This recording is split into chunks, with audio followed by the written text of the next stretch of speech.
Chapter 3 lesson 2 पैसे की समझ क्यों सिखाई जानी चाहिए। 1990 में मेरे सबसे अच्छे दोस्त माइक ने अपने डैडी का लंबा चौड़ा बिजनेस संभाल लिया है और उसे अपने डैडी से ज्यादा कामयाबी मिल रही है। हम एक दूसरे से साल में सिर्फ 1 या 2 बार गोल्फ कोर्स पर मिलते हैं। वो और उसकी पत्नी इतने ज्यादा अमीर है कि आप इसकी कल्पना भी नहीं कर सकते। अमीर डैडी का एम्पायर बहुत सुरक्षित हाथों में है और अब माइक अपने बेटे को उसी तरह सिखा रहा है जिस तरह से उसके डैडी ने हमें सिखाया था। 1994 में मैं 47 साल की उम्र में रिटायर हो गया और मेरी पत्नी किम उस वक्त 37 साल की थी। रिटायरमेंट का मतलब ये नहीं है कि हम काम नहीं करते या आगे काम नहीं करेंगे। इसका मतलब ये है कि जब तक हमारी लाइफ में बहुत बड़ी कोई घटना ना हो जाए तब तक हम काम करने या ना करने के लिए आजाद हैं। इसका कारण यह है कि हमारी दौलत अपने आप बढ़ती रहती है, इन्फ्लेशन की रेट से कहीं ज्यादा तेज रफ्तार से। मुझे लगता है कि आजादी इसी को कहते हैं। हमारी दौलत इतनी ज्यादा है कि ये अपने आप बढ़ सकती है। ये पेड़ लगाने की तरह है। आप सालों तक इसे पानी देते हैं और एक दिन इसे आपकी जरूरत नहीं रह जाती। इसकी जड़ें जमीन में काफी गहराई तक पहुंच जाती हैं। इसके बाद ये पैसे का पेड़ आपके सुख के लिए छाया और फल देता है। माइक ने एम्पायर चलाने का ऑप्शन चुना और मैंने रिटायर होने का। जब भी मैं लोगों से बात करता हूं तो वे अक्सर मुझसे सलाह मांगते हैं कि उन्हें क्या करना चाहिए, शुरुआत कहां से और कैसे की जाए, आपकी नजर में कौन सी बुक अच्छी रहेगी, वगैरह वगैरह। सबसे अमीर बिजनेसमैन 1923 में हमारे सबसे महान नेता और सबसे अमीर बिजनेसमैन शिकागो में एजवाटर बीच पर इकट्ठे हुए। ये सारे लोग बहुत मशहूर थे। चार्ल्स श्वाब सबसे बड़ी स्टील कंपनी के हेड थे। सैमुअल इंसुल दुनिया की सबसे बड़ी यूटिलिटी के प्रेसिडेंट थे। हार्वर्ड हॉम्सन सबसे बड़ी गैस कंपनी के हेड थे। आइवर क्रूजर दुनिया की सबसे बड़ी कंपनियों में से एक इंटरनेशनल मैच कंपनी के प्रेसिडेंट थे। Leon Fraser Bank of International Settlement के प्रेसिडेंट थे। Richard Whitney New York Stock Exchange के हेड थे। आर्थर कॉटन और जेसी लिवरमोर 2 सबसे बड़े स्टॉक स्पेक्युलेटर थे और अल्बर्ट फॉल प्रेसिडेंट हार्डिंग के कैबिनेट में मिनिस्टर थे। लेकिन क्या आपको पता है कि 25 साल बाद इनमें से 9 लोगों का अंत इस तरह से हुआ। श्वाब 5 साल तक कर्ज में डूबे रहने के बाद गरीबी में मरे। इंसुल की मौत विदेश में दिवालियेपन की हालत में हुई, यानी ये बैंकरप्ट हो गए थे। क्रूजर और कॉटन भी गरीबी में मरे। हॉम्सन पागल हो गए। विटनी और अल्बर्ट फॉल उस समय जेल से रिहा हुए थे। फ्रेजर और लिवरमोर आत्महत्या कर चुके थे। शायद कोई भी ठीक से ये नहीं बता सकता कि इन लोगों के साथ ऐसा क्यों हुआ। ये बात 1923 यानी कि 1923 की है। हम इतना अंदाजा तो लगा सकते हैं कि ये 1929 के मार्केट क्रैश और ग्रेट इकोनॉमिक डिप्रेशन के ठीक पहले का समय था। मंदी का इन लोगों पर बेशक बहुत ज्यादा असर हुआ होगा। देखने वाली बात यह है कि आज हम इन लोगों से ज्यादा मुश्किल समय में जी रहे हैं। बदलाव ज्यादा तेजी से हो रहे हैं और पूरी दुनिया में हो रहे हैं। मुझे लगता है कि आने वाले 25 सालों में बहुत से ऐसे उतार चढ़ाव आएंगे जो इन लोगों द्वारा झेले गए उतार चढ़ावों की तरह ही होंगे। मुझे ये चिंता है कि बहुत से लोग सिर्फ पैसे पर अपना ध्यान लगाए बैठे हैं और अपनी सबसे बड़ी दौलत पर ध्यान नहीं दे रहे हैं, जिसका नाम है नॉलेज। अगर लोग फ्लेक्सिबल होने, दिमाग खुला रखने और सीखने के लिए तैयार रहें तो इन बदलावों के बावजूद वे बहुत अमीर बन सकते हैं। अगर लोग ये सोचेंगे कि पैसा ही उनकी प्रॉब्लम को सुलझा सकता है तो ऐसे लोगों के लिए आने वाला समय बहुत परेशानी से भरा होगा। बुद्धि से प्रॉब्लम सॉल्व होती है और पैसा आता है। अगर आपके पास पैसे की समझ नहीं है तो पैसा चाहे आ भी जाए पर ज्यादा देर टिकेगा नहीं। ज्यादातर लोग जिंदगी भर ये समझ नहीं पाते कि असली बात ये नहीं है कि आप कितना पैसा कमाते हैं, बल्कि ये है कि आप कितना पैसा रख पाते हैं, यानी कितना पैसा सेव कर पाते हैं। आपने पक्का लॉटरी जीतने वाले उन गरीबों की कहानियां सुनी होंगी जो अचानक से अमीर बन जाते हैं पर कुछ समय बाद वे फिर से गरीब हो जाते हैं। ये लोग लाखों करोड़ों जीतते हैं, फिर भी वे लौट कर वहीं आ जाते हैं जहां से उन्होंने शुरुआत की थी। आपने उन प्रोफेशनल एथलीट्स की कहानियां भी पढ़ी होंगी जो 24 साल की उम्र में हर साल करोड़ों रुपए कमाते हैं और 34 साल की उम्र में उन्हें पुल के नीचे सोना पड़ता है, बेघर। आज ही के अखबार में एक नौजवान बास्केटबॉल प्लेयर की खबर छपी है जो 1 साल पहले करोड़ों का मालिक था। आज वो शिकायत करता फिर रहा है कि उसके दोस्तों, वकीलों और अकाउंटेंट्स ने उसके पैसे हड़प लिए और इसी वजह से आज उसे बहुत कम पैसों पर कार धोने का काम करना पड़ रहा है। वो सिर्फ 29 साल का है, लेकिन क्या आपको पता है कि उसे कार धोने के काम से भी निकाल दिया गया?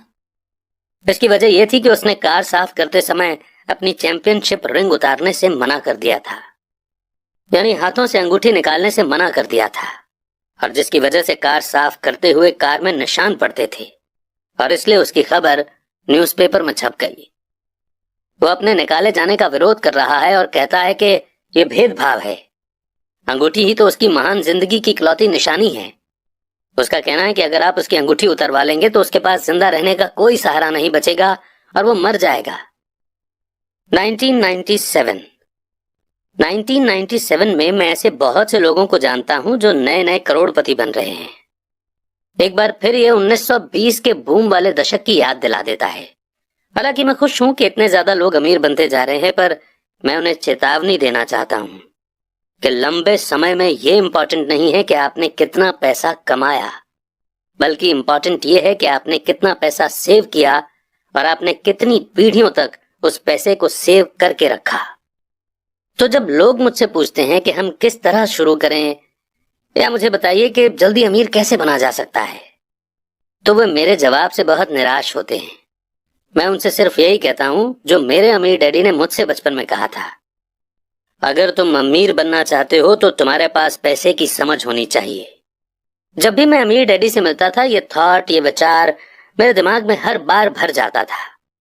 जैसा मैंने कहा कि मेरे पढ़े लिखे डैडी हमेशा किताबें पढ़ने के फायदे बताते रहते थे, दूसरी तरफ मेरे अमीर डैडी फाइनेंशियल नॉलेज या पैसे की समझ डेवलप करने पर भी जोर देते थे। अगर आप एक बुर्ज खलीफा जैसी ऊंची बिल्डिंग बनाने जा रहे हैं तो सबसे पहले आपको एक गहरा गड्ढा खोदना पड़ेगा और एक मजबूत नींव यानी कि फाउंडेशन डालनी होगी। अगर आप किसी टाउन में एक घर बनाने जा रहे हैं तो आपको सिर्फ एक 6 इंच कंक्रीट का स्लैब डालना होगा। ज्यादातर लोग अमीर बनने के चक्कर में 6 इंच के स्लैब पर बुर्ज खलीफा जैसी बिल्डिंग खड़ी करना चाहते हैं। हमारा स्कूल का सिस्टम उस जमाने का है जब खेती बाड़ी यानी कि एग्रीकल्चर ही इकोनॉमी का बेस थी और ज्यादातर लोग खेती बाड़ी से ही पैसे कमाते थे। आज भी ये बिना नींव के घरों में भरोसा करता है, इसीलिए स्कूल से निकलने वाले बच्चों की कोई फाइनेंशियल फाउंडेशन नहीं होती है। एक दिन जब उन्हें नींद नहीं आती और वे कर्ज में डूब जाते हैं, वो सोचते हैं कि उनकी प्रॉब्लम अमीर होकर ही सॉल्व की जा सकती है। कुल मिलाकर सच्चाई यह है कि अगर बिना फाइनेंशियल फाउंडेशन के किसी के पास पैसा आ भी जाएगा तो वो उसे जल्दी ही लूज कर देगा। एनीवे, माइक और मेरे लिए दोनों ही ऑप्शन संभव थे, क्योंकि हमारी फाइनेंशियल फाउंडेशन मजबूत थी और पैसे की समझ हमें बचपन से ही सिखाई गई थी। देखा जाए तो अकाउंटिंग शायद दुनिया का सबसे बोरिंग सब्जेक्ट है। ये बहुत उलझन भरा सब्जेक्ट भी है, पर अगर आप लंबे समय तक अमीर बने रहना चाहते हैं तो ये सबसे इंपॉर्टेंट सब्जेक्ट भी है।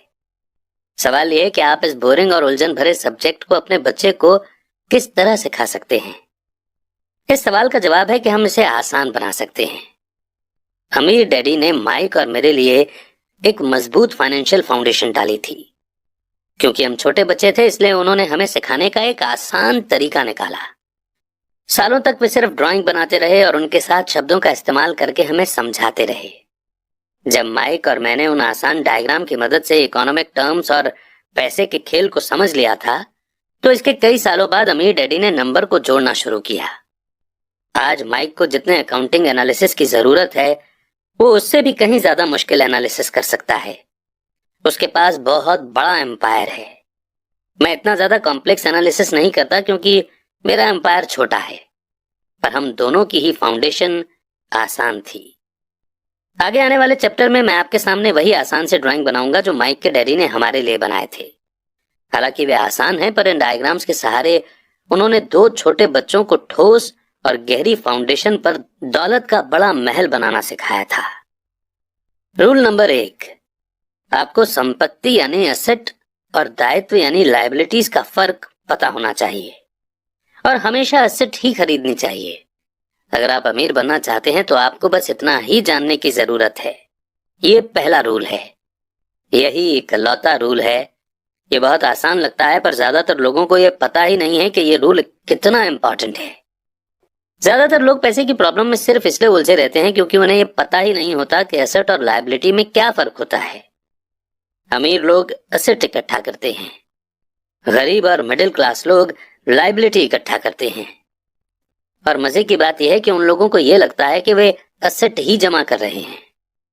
जब अमीर डैडी ने माइक और मुझे ये बताया तो हमने सोचा कि वे मजाक कर रहे हैं। हम दो बच्चे अमीर बनने का राज जानने के लिए इतने हैरान परेशान थे, जबकि उनका जवाब इतना आसान था। ये इतना ज्यादा आसान था कि हमें इस बात पर सोचने के लिए बहुत देर तक ठहरना पड़ा। एसेट क्या होता है? माइक ने पूछा। अभी उसके बारे में चिंता मत करो, अमीर डैडी ने कहा। अभी सिर्फ इस बात को अपने दिमाग में घुस जाने दो। अगर तुम इसे आसानी से समझ सकते हो तो तुम्हारी जिंदगी का यही प्लान होगा और तुम्हें जिंदगी भर पैसे की कभी दिक्कत नहीं आएगी। यह आसान है इसलिए अनदेखा कर दिया जाता है। आपका मतलब यह है कि हमें बस इतना ही जानने की जरूरत है कि एसेट क्या है। ये जानने के बाद हम उसे हासिल कर लें और अमीर बन जाएं? मैंने पूछा। अमीर डैडी ने हामी भरी और कहा, हाँ, ये इतना ही आसान है।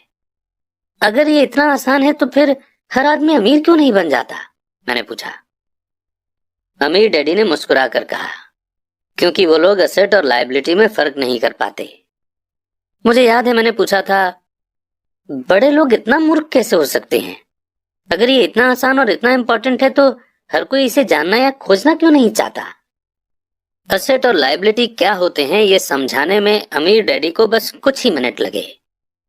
वो बोले, बड़े लोगों को ये रूल समझाने में मुझे बहुत मुश्किल होती है। क्यों? क्योंकि बड़े लोग खुद को ज्यादा स्मार्ट मानते हैं। मैंने अक्सर देखा है कि ज्यादातर लोग आसान बातों को समझ नहीं पाते। इसका कारण यह है कि उनकी एजुकेशन अलग तरह से हुई है। उन्हें दूसरे प्रोफेशनल्स ने पढ़ाया है, जैसे bankers, accountants, real estate agents, financial planners वगैरह वगैरह। ज्यादातर बड़े लोगों के सामने मुश्किल ये होती है कि उन्हें बहुत कुछ भूलना पड़ता है और एक बार फिर से बच्चा बनना पड़ता है। बड़े लोगों को हमेशा ऐसा लगता है कि मुश्किल जवाब ही ठीक होगा। अगर उन्हें किसी चीज का आसान जवाब बताओ तो वो उसे गलत मानते हैं। अमीर डैडी किस प्रिंसिपल में यकीन करते थे? यानी कीप इट सिंपल स्टूपिड, जिसका मतलब है कि चीजें आसान ही रहने दो भाई। इसलिए वे हम दो छोटे बच्चों के लिए लेसन को आसान बनाते थे और इस तरह उन्होंने हमारी पैसे की फाउंडेशन को ज्यादा मजबूत बना दिया। तो दिक्कत या उलझन किस बात से आती है? या इतनी आसान चीज किस तरह से मुश्किल बन जाती है? कोई ऐसा एसेट क्यों खरीदता है जो असल में लायबिलिटी होती है? और इसका जवाब हमें अपनी बेसिक एजुकेशन में मिलता है। एक्चुअली हम फाइनेंशियल लिटरेसी पर ध्यान ही नहीं देते और स्कूल की नॉलेज को हमेशा सही मानते हैं।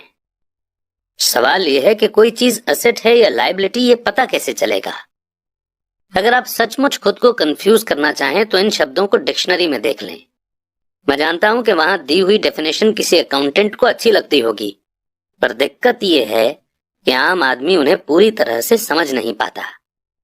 फिर भी हम एडल्ट लोग ये मानते हैं कि इतने आसान शब्द हम अगर किसी से पूछेंगे तो हमारी बेइज्जती हो जाएगी, लोग हम पर हंसेंगे।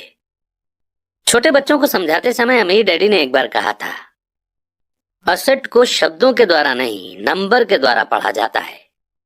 और अगर आप नंबर को नहीं पढ़ सकते तो आपको एसेट और जमीन में खुदे गड्ढे में कोई फर्क महसूस नहीं होगा। अकाउंटिंग में नंबर इंपॉर्टेंट नहीं है। इंपॉर्टेंट तो वो बात है कि वो नंबर हमें बता क्या रहा है। ये शब्दों की ही तरह है। शब्द इंपॉर्टेंट नहीं होते, इंपॉर्टेंट वो बात होती है जो शब्दों के जरिए बताई जाती है। एग्जाम्पल के लिए मैंने हाल ही में एक नया वीसीआर खरीदा। इसके साथ इंस्ट्रक्शन मैनुअल भी था जिसमें समझाया गया था कि अपने वीसीआर को किस तरह से प्रोग्राम किया जाता है। मैं शुक्रवार की शाम को अपने फेवरेट टीवी शो को रिकॉर्ड करना चाहता था, पर उस मैनुअल को पढ़ते पढ़ते मैं पागल हो गया। मुझे दुनिया में कोई भी काम इतना मुश्किल नहीं लग रहा था जितना कि अपने वीसीआर को प्रोग्राम करना। मैं शब्दों को पढ़ सकता था पर इसके बावजूद मुझे कुछ समझ नहीं आ रहा था। ऐसा लग रहा था कि मुझे शब्दों को पहचानने में ए ग्रेड मिल रहा था पर उन्हें समझने में मुझे एफ ग्रेड मिल रहा था। यानी उन्हें समझने में मैं फेल हो रहा था। पर यही ज्यादातर लोगों के साथ पैसे के मामले में होता है। अगर आप अमीर बनना चाहते हैं तो आपको नंबर पढ़ना और उन्हें समझना आना चाहिए। मैंने अपने अमीर डैडी से ये बात हजारों बार सुनी है और मैंने ये भी सुना है कि अमीर लोग एसेट इकट्ठा करते हैं जबकि गरीब और मिडिल क्लास लोग लायबिलिटी इकट्ठा करते हैं। यहाँ ये बताया जा रहा है कि एसेट और लायबिलिटी में क्या फर्क होता है। ज्यादातर अकाउंटेंट और फाइनेंशियल प्रोफेशनल्स डेफिनेशन पर आपस में सहमत नहीं होते। वैसे तो इस बुक में डायग्राम्स दिए हैं, पर क्योंकि ये ऑडियो बुक है और ऑडियो में हम आपको डायग्राम्स दिखा नहीं सकते, इसलिए हम आपको इसमें दिए गए सारे कॉन्सेप्ट्स आसान सी भाषा में समझा देंगे। और बिल्कुल भी चिंता मत कीजिए क्योंकि हमने खुद इस बुक को 10 से 20 बार पढ़ा हुआ है। देखिए, सबसे पहले तो हमें 4 शब्दों को याद रखना है जो हैं इनकम, एक्सपेंसेस यानी कि खर्चे, एसेट और लायबिलिटी। इनकम और एक्सपेंसेस से इनकम स्टेटमेंट बनता है जिसे अक्सर प्रॉफिट एंड लॉस स्टेटमेंट भी कहा जाता है। यह इनकम और खर्च के बारे में बताता है, यानी पैसा कहां से आया और कहां गया।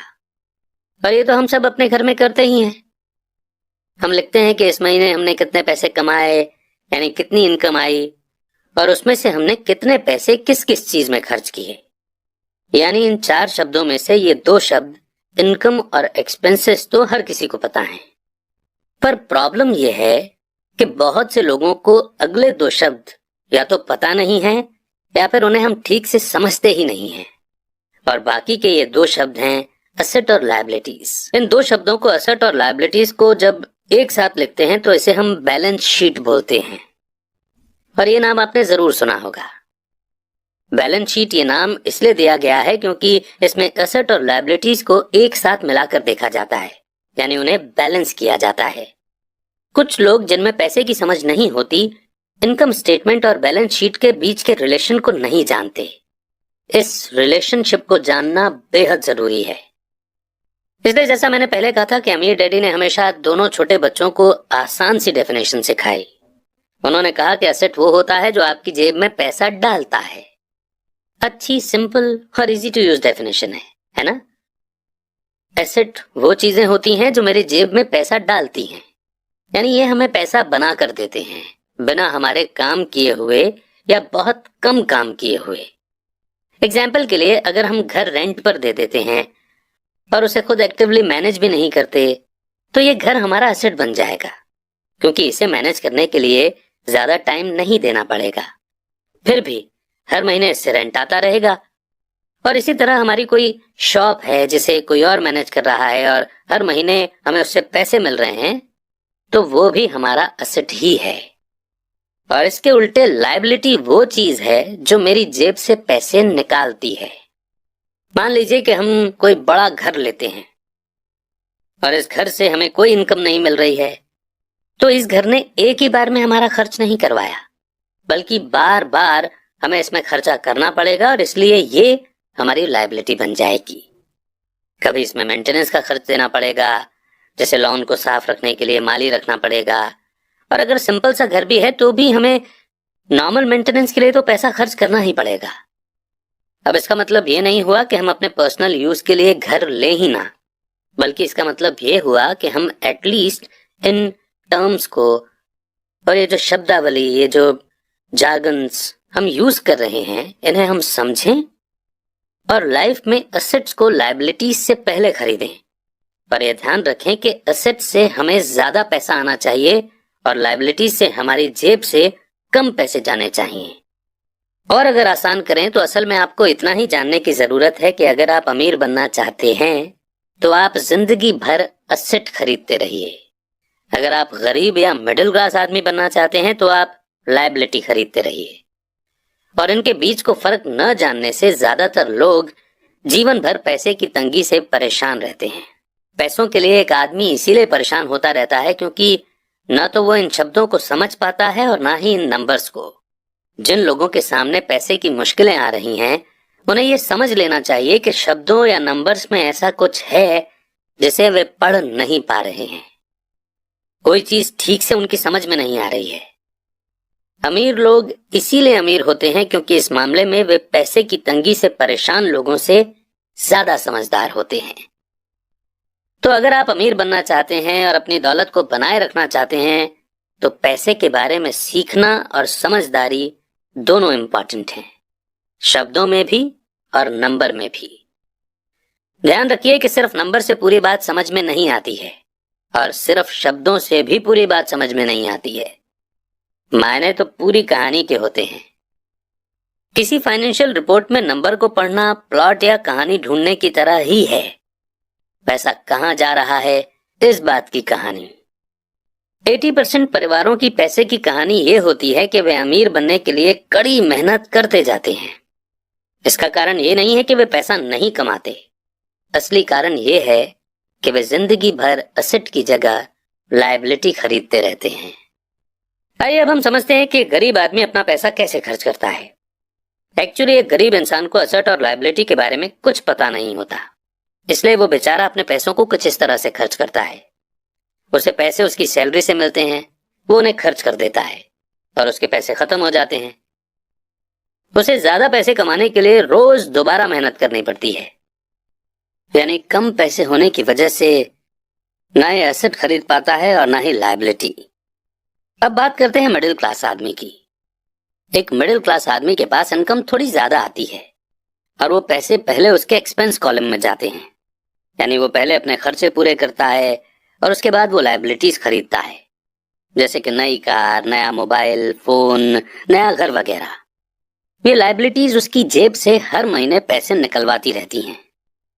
एक मिडिल क्लास इंसान के पास बहुत ही कम एसेट्स होते हैं जो उसे पैसा कमा कर दे सकें।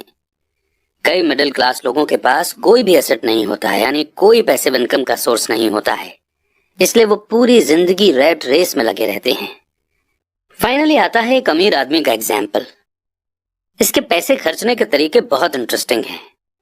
इन लोगों का पूरा फोकस अपने एसेट कॉलम पर होता है, यानी ये अपनी इनकम से पैसा खर्च करके यही सोचता है कि वो ऐसी चीज कैसे बनाए या खरीदे जिससे उसे हर महीने पैसा मिलता रहे और इन पैसों के लिए उसे ज्यादा काम न करना पड़े। इनकी ये सोच होती है कि ये अपनी जिंदगी में एसेट बनाएंगे और उसके बाद ही लायबिलिटी लेंगे। इसलिए कई छोटे बिजनेसमैन को भी आपने यही कहते सुना होगा कि पहले दुकान फिर मकान। तो अभी हमने ये सीखा कि गरीब को एसेट या लायबिलिटी के बारे में नॉलेज ही नहीं होती है। मिडिल क्लास इंसान को थोड़ी बहुत नॉलेज होती है, लेकिन वो अपनी पूरी जिंदगी लोगों को शो ऑफ करने के लिए लायबिलिटीज लेता जाता है, जो उसकी जेब से एक बार नहीं बल्कि बार बार पैसे निकलवाती हैं और इसीलिए ये लोग रैट रेस में लगे रहते हैं। अमीर आदमी सबसे पहले अपने एसेट पर फोकस करता है। वो सोचता है कि पहले वो पैसिव इनकम सोर्स क्रिएट करेगा और उसके बाद ही लायबिलिटीज लेगा। बस पैसे खर्च करने की प्रायोरिटी ही किसी इंसान को अमीर तो किसी को गरीब बना देती है। हम में से हर एक को जिंदा रहने के लिए खर्च करना पड़ता है। हम सभी को रोटी, कपड़े और मकान की जरूरत होती है। एक गरीब, मिडिल क्लास और अमीर आदमी की जिंदगी में पैसा किस तरह आता जाता है, इसे हम कैश फ्लो बोलते हैं और कैश फ्लो पूरी कहानी बता देता है। इस कहानी में यह बताया जाता है कि वो आदमी अपने पैसे का किस तरह से इस्तेमाल करता है। एक बार पैसा हाथ में आ जाने के बाद वो उस पैसे का क्या करता है। मैंने अपनी कहानी अमेरिका के सबसे अमीर लोगों से इसीलिए शुरू की ताकि मैं ये बता सकूं कि इतने सारे लोगों की सोच में कहां गलती होती है। गलती ये होती है कि वे ये मानते हैं कि पैसे से सारी प्रॉब्लम हल हो जाती है। इसीलिए जब लोग मुझसे फटाफट अमीर बनने के नुस्खे पूछते हैं तो मैं कांप जाता हूं, या ये पूछते हैं कि उन्हें कहां से शुरू करना चाहिए। मैं अक्सर सुनता हूं, मैं कर्ज में हूं इसलिए मुझे और ज्यादा पैसे कमाने चाहिए। पर यह देखने में आया है कि ज्यादा पैसे से प्रॉब्लम नहीं सुलझती। सच कहा जाए तो इससे प्रॉब्लम और ज्यादा बढ़ सकती है। पैसा हमारी इंसानी कमजोरियों को अक्सर ज्यादा उभार देता है। पैसा अक्सर हमारे ऐसे पहलू पर रोशनी डालता है जिसके बारे में हम अनजान रहते हैं। इसलिए अगर किसी आदमी को अचानक बहुत सी दौलत मिल जाए, जैसे जायदाद, सैलरी में भारी बढ़ोतरी या उसकी लॉटरी लग जाए, तो पैसा मिलने के कुछ समय बाद वो अपने पुराने हाल में पहुंच जाता है और कई बार तो उससे भी बुरे हाल में। पैसा आपके दिमाग में चल रहे कैश फ्लो पैटर्न को दिखाता है। अगर ये पैटर्न ऐसा है कि अपनी पूरी कमाई खर्च करनी है तो इस बात की बहुत संभावना है कि आपकी इनकम बढ़ेगी तो आपका खर्च अपने आप बढ़ जाएगा। इसलिए ये कहावत सही है कि मूर्ख और उसका पैसा जल्दी ही एक दूसरे से अलग हो जाते हैं। मैंने ये कई बार कहा है कि हम स्कूल इसलिए जाते हैं ताकि हम एकेडमिक और प्रोफेशनल काबिलियत को हासिल कर सकें। बेशक ये दोनों बहुत इंपॉर्टेंट हैं। हमारी प्रोफेशनल काबिलियत के कारण ही हम पैसा बनाना सीखते हैं। 1960 के दशक में जब मैं हाई स्कूल में था, ये माना जाता था कि अगर कोई पढ़ने लिखने में अच्छा है तो वो होनहार स्टूडेंट आगे जाकर डॉक्टर बनेगा। अक्सर उस बच्चे से ये नहीं पूछा जाता था कि क्या वो डॉक्टर बनना चाहेगा, बस ये मान लिया जाता था। इसका कारण ये था कि इसमें सबसे ज्यादा पैसा नजर आता था। आज डॉक्टरों के सामने पैसे की बहुत सी मुश्किलें हैं जो भगवान न करे किसी और के सामने हों। इंश्योरेंस कंपनियों ने इस बिजनेस पर काबू कर रखा है, गवर्नमेंट भी दखल दे रही है और कोर्ट में मुआवजे के केस फाइल हो रहे हैं वगैरह। आज बच्चे बास्केटबॉल स्टार बनना चाहते हैं, टाइगर वुड्स की तरह गोल्फर बनना चाहते हैं, कंप्यूटर एक्सपर्ट बनना चाहते हैं, movie star, rock star, beauty queen या इन्वेस्टर बनना चाहते हैं। इसीलिए क्योंकि अब दौलत, शोहरत और इज्जत इन्हीं जगहों पर है। इसी कारण स्कूलों में बच्चों को अच्छा पढ़ने के लिए मोटिवेट करना मुश्किल हो गया है। वे जानते हैं कि प्रोफेशनल सक्सेस का एकेडमिक सक्सेस से कोई सीधा रिलेशन नहीं है जैसा कभी हुआ करता था। क्योंकि स्टूडेंट्स में स्कूल छोड़ते समय पैसे की कोई समझ नहीं होती है, इसलिए करोड़ों पढ़े लिखे लोग अपने बिजनेस में तो सक्सेसफुल हो जाते हैं, पर बाद में वे पैसे की तंगी से जूझते रहते हैं। वे और ज्यादा मेहनत करते हैं पर अपनी प्रॉब्लम से जीत नहीं पाते। उनकी एजुकेशन में कमी ये नहीं है कि उन्हें पैसा कमाना नहीं सिखाया गया, बल्कि कमी ये है कि उन्हें पैसा खर्च करने का तरीका नहीं सिखाया गया। पैसा बनाने के बाद उसका किस तरह से इस्तेमाल किया जाए और उसे किस तरह से संभाला जाए, इसे पैसे की समझ कहते हैं। पैसा एक बार कमाने के बाद उसका क्या किया जाए, इसे अपने पास कितने लंबे समय तक रोका जाए और अपने पैसे से कड़ी मेहनत कैसे करवाई जाए। ज्यादातर लोग ये नहीं बता पाते कि उनकी पैसे की तंगी का कारण क्या है। ऐसा इसलिए होता है क्योंकि उनमें कैश फ्लो की समझ नहीं होती है। कोई आदमी बहुत पढ़ा लिखा हो सकता है, अपने बिजनेस में सक्सेसफुल हो सकता है, पर हो सकता है कि उसमें पैसे की बिल्कुल भी समझ ना हो।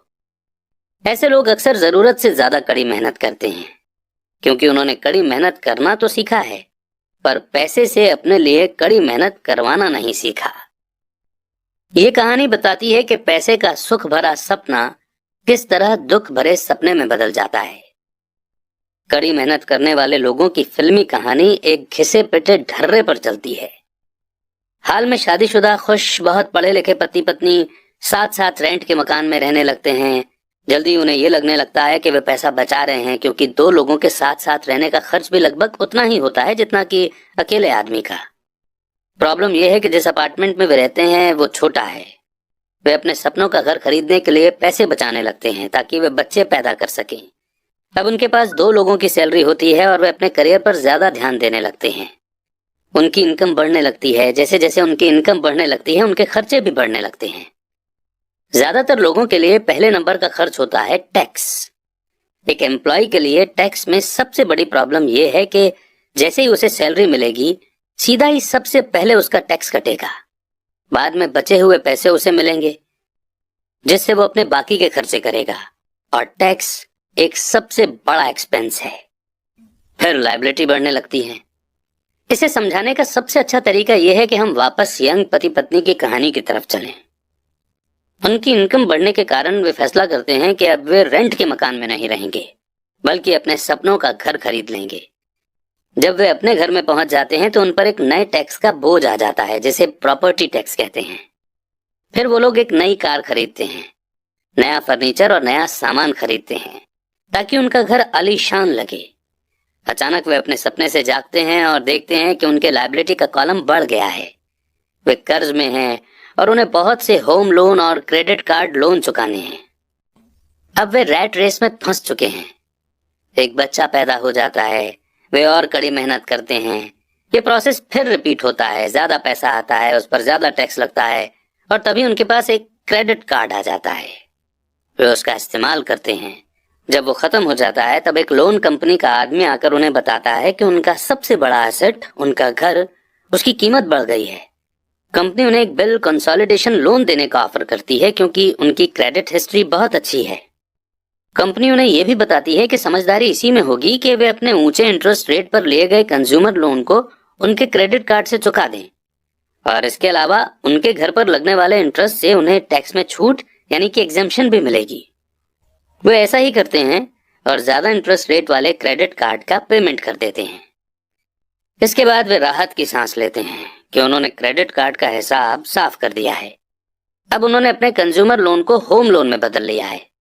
उनका पेमेंट भी कम हो जाता है क्योंकि उन्हें अपने कर्ज को 30 साल की इंस्टॉलमेंट में चुकाना है। प्रॉब्लम से डील करने का यही स्मार्ट तरीका है। उनके पड़ोसी आते हैं और उन्हें शॉपिंग पर चलने के लिए इनवाइट करते हैं। दिवाली, न्यू ईयर की सेल लगी हुई है, यही तो मौका है कुछ पैसा बचाने का। वे अपने आप से कहते हैं कि मैं कुछ नहीं खरीदूंगा, मैं तो सिर्फ देखने जा रहा हूं। पर अगर कोई चीज जम जाए तो उसे खरीदने की उम्मीद में वे अपने क्रेडिट कार्ड को ले जाना नहीं भूलते। मैं ऐसे यंग कपल से हर समय टकराता हूं। उनके नाम बदलते रहते हैं पर उनकी पैसे की तंगी एक सी ही रहती है। वे मेरी चर्चाओं में ये सुनने के लिए आते हैं कि मैं इस बारे में क्या कहता हूं।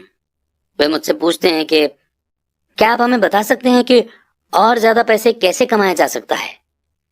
उनकी खर्चीली आदतों ने उन्हें और ज्यादा कमाने के लिए मजबूर कर दिया है। वे इतना भी नहीं जानते कि दरअसल प्रॉब्लम पैसा कमाने की नहीं है, पैसा सही तरह से खर्च करने की है, और यही पैसे की तंगी का कारण है। ये समस्या इसलिए पैदा होती है क्योंकि उनमें पैसे की समझ नहीं होती। ये समस्या इसलिए और भी भयानक हो जाती है क्योंकि वे एसेट और लायबिलिटी के फर्क को नहीं समझ पाते। मेरा मानना है कि ज्यादा पैसे से शायद ही कभी किसी की पैसे की प्रॉब्लम सुलझती है। समस्याएं समझदारी से सुलझती हैं। मेरा एक दोस्त बार बार कर्ज में फंसे लोगों को यही सलाह देता है। वो कहता है, अगर आपको लगता है कि आपने अपने आप को किसी गड्ढे में फंसा लिया है तो सबसे पहले तो उस गड्ढे को और खोदना बंद कर दो। बहुत बार अपनी अंदरूनी समझदारी पर भरोसा करने के बजाय लोग भीड़ के साथ साथ चलने लगते हैं। वे कोई काम इसलिए करते हैं क्योंकि सभी लोग ऐसा कर रहे हैं। वे सवाल पूछने के बजाय कॉपी करने लगते हैं। अक्सर वे नासमझी के कारण वही दोहराते जाते हैं जो उन्हें सिखाया गया है। इस तरह के थॉट कि आपका घर आपकी सबसे बड़ी पूंजी है, आपका घर आपका सबसे बड़ा इन्वेस्टमेंट है। अगर आप ज्यादा कर्ज लेते हैं तो आपको टैक्स में ज्यादा एग्जेम्पशन मिलेगी। सेफ जॉब खोजो, गलतियां मत करो, रिस्क मत उठाओ, वगैरह वगैरह। ऐसा भी कहा जाता है कि ज्यादातर लोगों के लिए मौत से भी डरावनी चीज होती है भीड़ के सामने बोलने का डर। साइकोलॉजिस्ट कहते हैं कि ज्यादातर लोग पब्लिक प्लेटफॉर्म पर बोलने से इसलिए डरते हैं क्योंकि उन्हें यह डर होता है कि उनकी बुराई होगी, लोग उनकी हंसी उड़ाएंगे, वे अकेले रह जाएंगे, सबसे कट जाएंगे और बिरादरी से अलग थलग कर दिए जाएंगे। सबसे अलग होने का डर या अकेले रह जाने का डर ही वो सबसे बड़ा कारण है जिसकी वजह से ज्यादातर लोग अपनी प्रॉब्लम हल करने के लिए नए तरीके नहीं ढूंढते। इसलिए मेरे पढ़े लिखे डैडी कहा करते थे कि जापानी लोग दर्पण की ताकत को सबसे ज्यादा अहमियत देते थे, क्योंकि जब इंसान दर्पण में खुद को देखता है तभी उसे सच्चाई का पता चलता है। और ज्यादातर लोग खतरे मत उठाओ इसलिए कहते हैं क्योंकि वे खुद डरे हुए होते हैं। ये किसी भी चीज के बारे में कहा जा सकता है, जैसे गेम में, रिलेशनशिप में, करियर में, पैसों का डर, समाज से कट जाने का डर। और इन्हीं कारणों से लोग लीक पर चलते रहते हैं और समाज की एक्सेप्टेड बिलीफ या पॉपुलर ट्रेंड के खिलाफ नहीं जाते।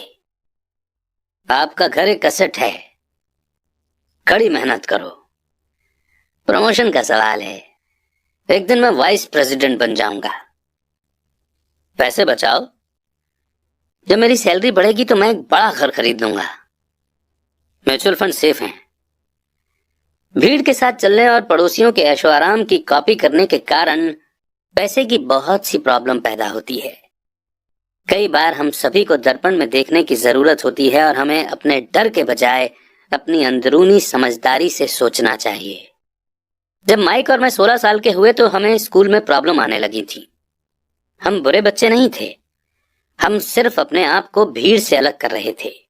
स्कूल के बाद और शनिवार रविवार को हम माइक के डैडी के लिए काम करते थे। माइक और मैं अक्सर घंटों तक उसके डैडी के साथ बैठे रहते थे, जब वे अपने बैंकर्स, वकीलों, अकाउंटेंट, ब्रोकर, इन्वेस्टर्स, मैनेजर्स और एम्प्लॉइज के साथ डिस्कशन करते थे। माइक के डैडी ने 13 साल की उम्र में स्कूल छोड़ दिया था और अब वे पढ़े लिखे लोगों को रास्ता दिखा रहे थे, उन्हें ऑर्डर और इंस्ट्रक्शंस दे रहे थे, उनसे सवाल पूछ रहे थे। पढ़े लिखे लोग उनकी एक आवाज पर दौड़े चले आते थे और उनके गुस्से से डरते थे। यह आदमी कभी भीड़ के साथ नहीं चला। इस आदमी ने खुद के दम पर सोचा और फैसले किए। उन्हें इन शब्दों से चिढ़ होती थी, हमें इसे इस तरह से इसलिए करना पड़ेगा क्योंकि सभी लोग इसी तरह से करते हैं। वे नहीं हो सकता इन शब्दों से भी बहुत चिढ़ते थे।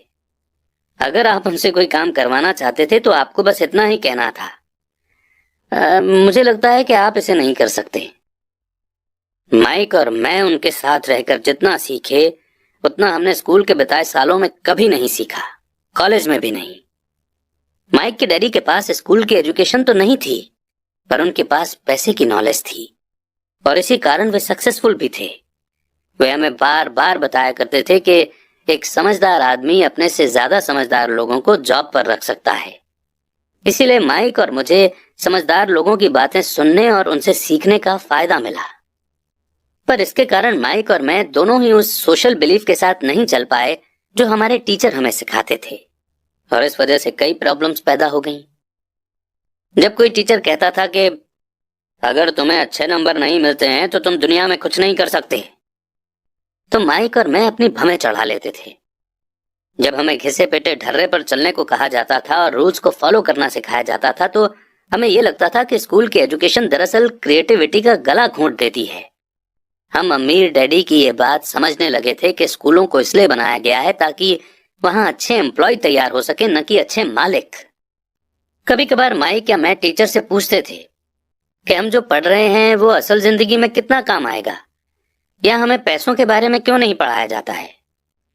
दूसरे सवाल का अक्सर जवाब मिलता था कि पैसा इंपॉर्टेंट नहीं है, और अगर हम अच्छी पढ़ाई करेंगे तो पैसा अपने आप मिलने लगेगा।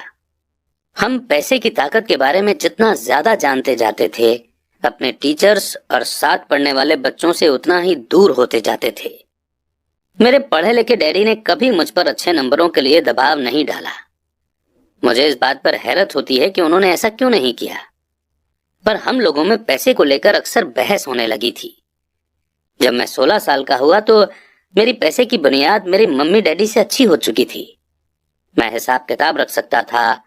मैं tax accountants, corporate attorney, bankers, real estate brokers, investors वगैरह की बातें सुनता था। मेरे डैडी टीचर्स से बातें करते थे। एक दिन मेरे डैडी मुझे बता रहे थे कि हमारा घर हमारे लिए सबसे बड़ा इन्वेस्टमेंट क्यों है। इस बात को लेकर हम लोगों में बहस हो गई जब मैंने उन्हें यह बताया कि घर हमारे लिए एक अच्छा इन्वेस्टमेंट क्यों नहीं है। अपने अपने घरों को लेकर मेरे अमीर डैडी और मेरे गरीब डैडी के विचारों में कितना फर्क था। एक डैडी के हिसाब से उनका घर एक असेट था, जबकि दूसरे डैडी के हिसाब से ये एक लायबिलिटी थी। घर के साथ साथ उससे जुड़े कुछ दूसरे खर्च भी बढ़ जाते हैं, यानी अदर एक्सपेंसेस। एक ज्यादा बड़े घर का मतलब था और ज्यादा खर्चा। इसका मतलब था कि कैश फ्लो खर्च के कॉलम से होकर गुजरता रहता था। आज भी लोग मुझसे इस बात पर बहस करते हैं कि उनका घर असेट क्यों नहीं होता। मैं जानता हूं कि बहुत से लोगों के लिए खुद का घर उनका सबसे बड़ा सपना होता है और इसीलिए वे इसे अपना सबसे बड़ा इन्वेस्टमेंट मानते हैं। अपने घर के मालिक होने से ज्यादा अच्छा कुछ भी नहीं है। मैं इस पॉपुलर बिलीफ को देखने का एक और नजरिया दिखाना चाहता हूं। अगर मैं और मेरी पत्नी एक ज्यादा बड़ा और आलीशान मकान खरीदने के बारे में सोचते हैं तो हम जानते हैं कि ये एक एसेट नहीं होगा बल्कि एक लायबिलिटी होगी, क्योंकि इससे हमारी जेब से पैसा निकल जाएगा। तो ये रहा मेरा तर्क। हालांकि ज्यादातर लोग मुझसे सहमत नहीं होंगे, क्योंकि घर एक इमोशनल चीज होती है और जब पैसे का सवाल आता है तो भावनाएं पैसे की समझ को हरा देती हैं। मुझे पर्सनल एक्सपीरियंस से पता है कि पैसा हर फैसले को इमोशनल बना देता है।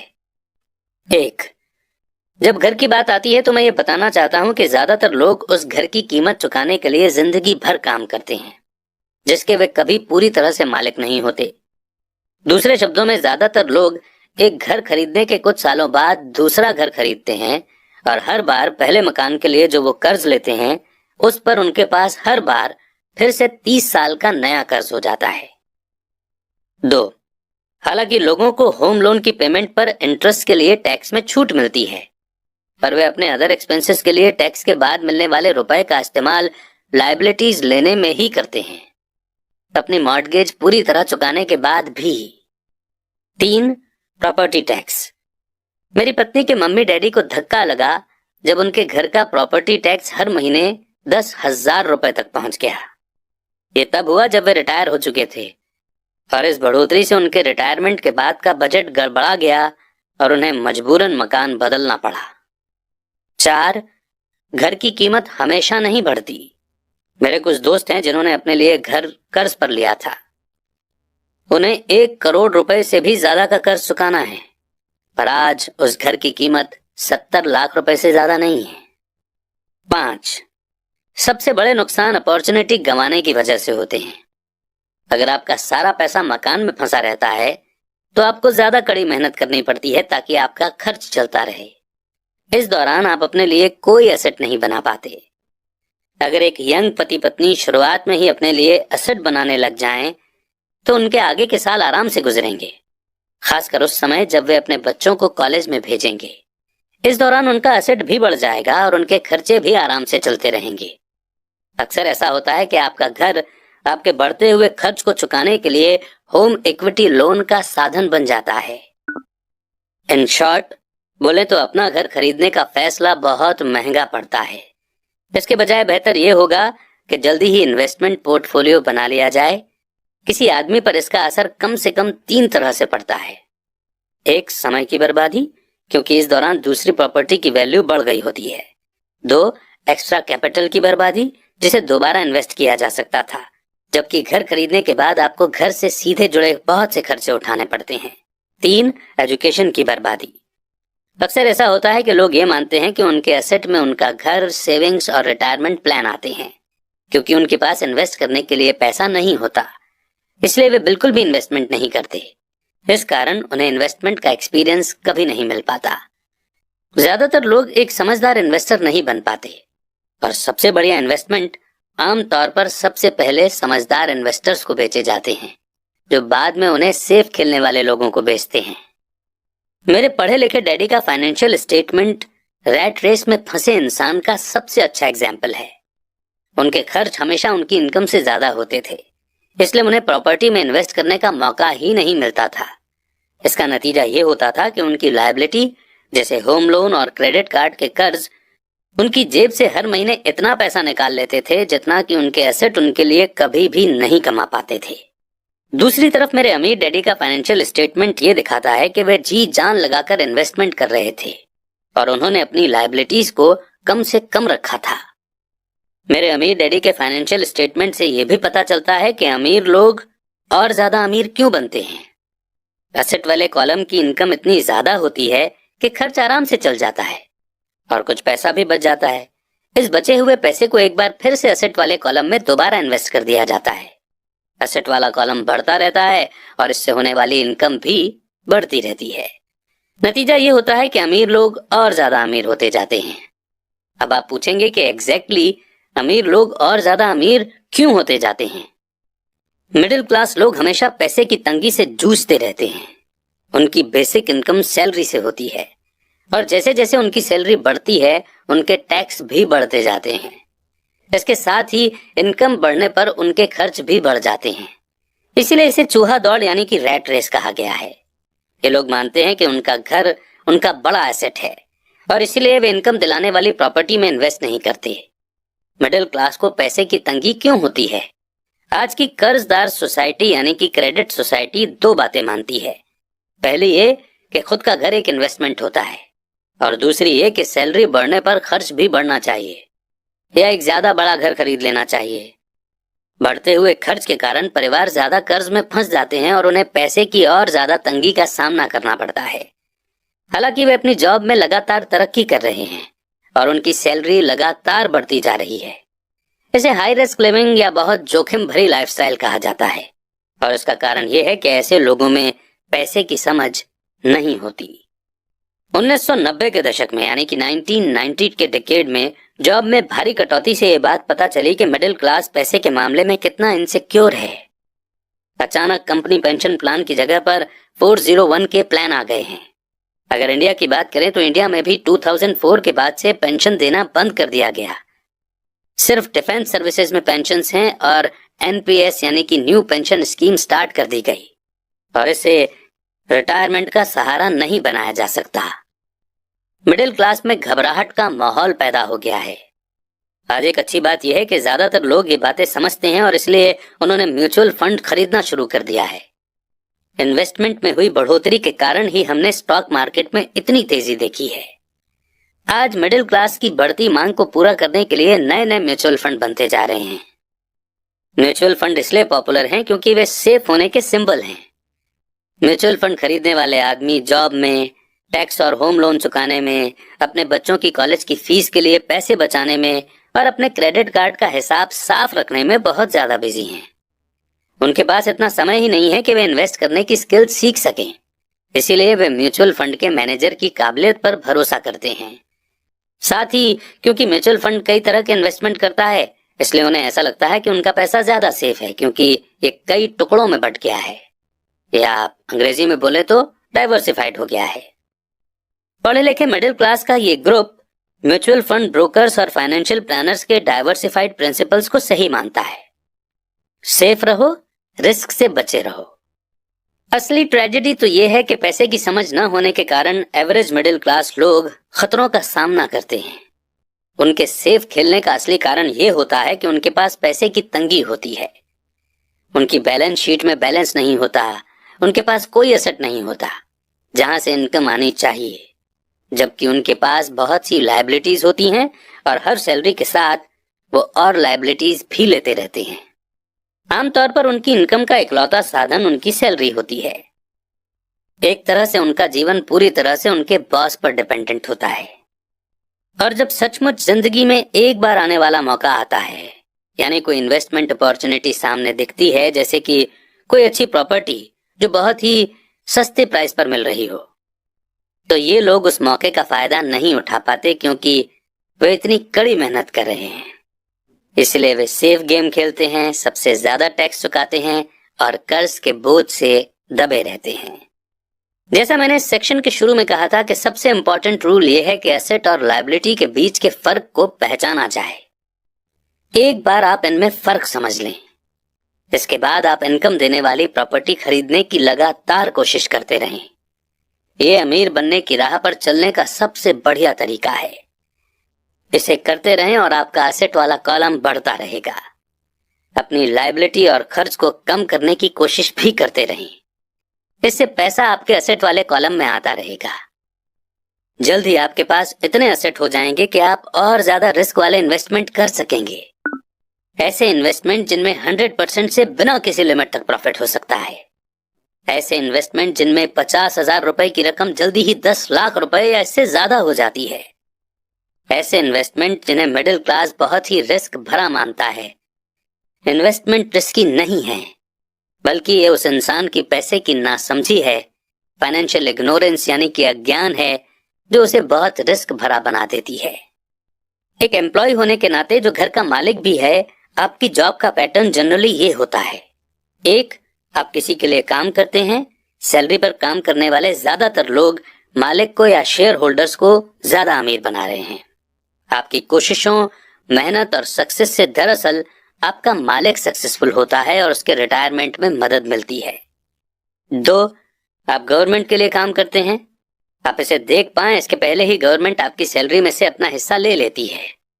ज्यादा कड़ी मेहनत करके आप गवर्नमेंट को देने वाले टैक्स में बढ़ोतरी करते हैं। ज्यादातर लोग जनवरी से मई तक सिर्फ और सिर्फ गवर्नमेंट के लिए काम करते हैं। 3, आप बैंक के लिए काम करते हैं। टैक्स चुकाने के बाद आपका सबसे बड़ा खर्च आमतौर पर अपना होम लोन और क्रेडिट कार्ड का कर्ज चुकाना होता है। अगर आप सिर्फ ज्यादा कड़ी मेहनत से काम करते जाएं तो प्रॉब्लम यह है कि तीनों ही मामलों में आपकी ज्यादा मेहनत से किसी और को ज्यादा फायदा मिलता है। आपको यह सीखना चाहिए कि आपकी ज्यादा मेहनत से किस तरह आपको और आपके परिवार को सीधा फायदा मिल सकता है। अगर आप ये फैसला कर भी लें कि आप अपने काम से काम रखेंगे, फिर भी आपको ये नहीं पता होता कि आपके गोल्स को किस तरह से सेट किया जाए।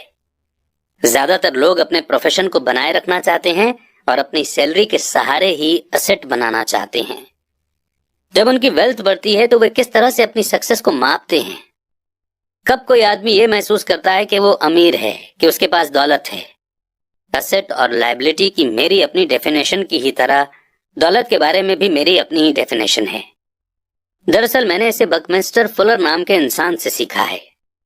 कुछ लोग उसे नीम हकीम कहते हैं और कई लोग उसे एक जीता जागता जीनियस कहते हैं। सालों पहले सभी आर्किटेक्ट इसलिए हैरान हो गए थे क्योंकि 1961 में उसने जियोडेसिक डोम के पेटेंट के लिए अप्लाई किया था और उस एप्लीकेशन में फुलर ने दौलत के बारे में भी कुछ कहा था। पहले तो उसका ठीक ठाक मतलब समझ में नहीं आया था, पर उसे कई बार पढ़ने के बाद इसका मतलब समझ में आने लगा। दौलत किसी आदमी की वो एबिलिटी या काबिलियत है जिसके सहारे वो आगे आने वाले इतने दिनों तक जिंदा रह सकता है। यानी अगर मैं आज काम करना बंद कर दूं तो मैं कितने समय तक जिंदा रह सकता हूं।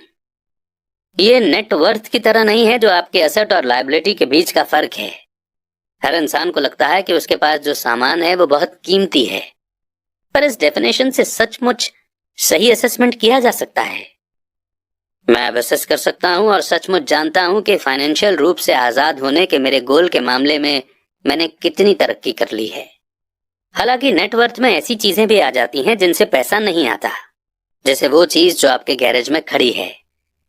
दौलत का सीधा सा हिसाब यह है कि आपका पैसा कितना पैसा बना रहा है और इसीलिए आप फाइनेंशियल रूप से कितने दिनों तक जिंदा रह सकते हैं।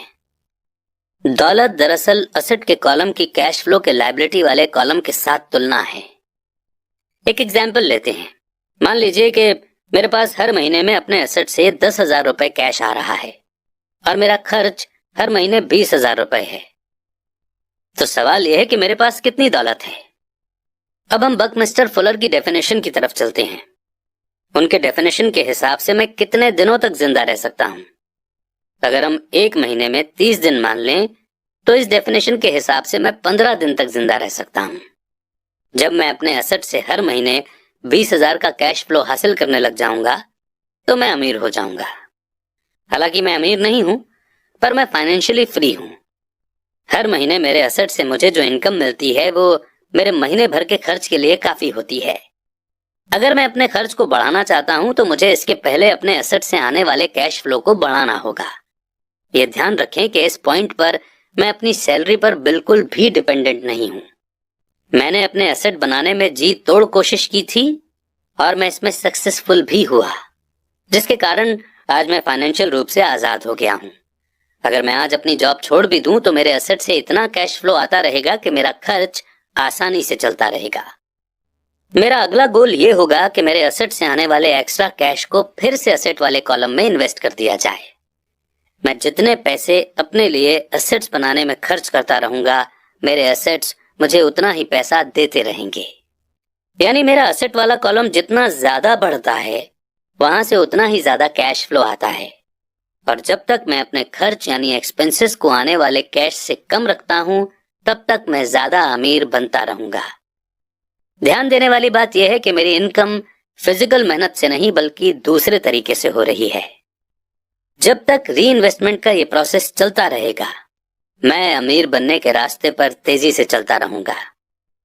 अमीरी का असली डेफिनेशन देखने वाले की नजर में होता है। आप कभी बेहद अमीर नहीं हो सकते। तो आइए इस चैप्टर के लेसन को हम एक बार रिव्यू कर लेते हैं। पहला, अमीर एसेट खरीदते हैं। दूसरा, गरीब सिर्फ खर्च करते हैं। मिडिल क्लास लायबिलिटी खरीदता है पर यह सोचता है कि वो एसेट खरीद रहा है।